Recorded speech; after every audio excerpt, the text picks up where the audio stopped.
Au Japon, il est difficile de trouver une cuisine ou un restaurant qui ne soit pas approvisionné en riz. Mais demandez à n'importe quel acheteur japonais de nos jours et il vous dira que l'achat de riz est devenu un luxe.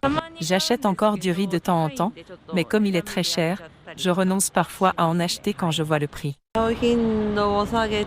J'achète de moins en moins de riz et je le remplace parfois par des nouilles comme les udon ou les yakisoba parce qu'elles sont moins chères. En effet, le prix moyen du riz a presque doublé en l'espace de 12 mois. L'année dernière, en mai, un sac de 5 kg de riz coûtait 2228 yens, soit un peu plus de 15 $. En mai de cette année, ce même sac coûtait 4268 yens, soit un peu moins de 30 $. Les causes de cette flambée sont diverses. Une mauvaise récolte en 2023, une hausse de la demande due à l'augmentation du tourisme, ainsi que des politiques gouvernementales encourageant les agriculteurs à planter et à récolter moins de riz. Le gouvernement a commencé à débloquer les réserves de riz d'urgence, normalement conservées en cas de catastrophe, dès le mois de mars, dans le but de freiner la hausse des prix. Il prévoit de poursuivre cette action jusqu'en juillet.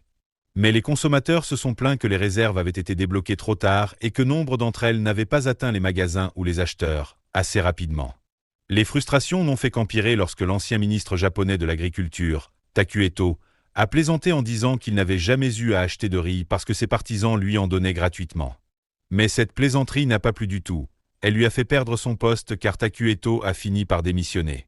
Il a rapidement été remplacé par l'ancien ministre japonais de l'Environnement, Shinjiro Koizumi. Je m'engage à relever ce défi. Je ferai passer le riz avant tout et je me considérerai comme un ministre du riz. Et c'est ce qu'a fait Koizumi, en commençant par un changement radical de politique. Le gouvernement japonais a commencé à vendre ses réserves de riz directement aux détaillants, plutôt que de lancer des appels d'offres. Et comme le riz est devenu plus largement disponible, le prix a presque été divisé par 2, revenant à 2000 yens par sac, soit environ 14 $. Il s'agit du prix le plus bas observé dans les supermarchés japonais depuis environ 3 semaines, et les consommateurs se pressent dans les magasins pour profiter de l'aubaine. Mais le Japon a encore un long chemin à parcourir avant de regagner la confiance des consommateurs. La demande de riz étranger moins cher est montée en flèche, malgré l'application par le Japon d'importants droits de douane destinés à protéger les producteurs de riz du pays.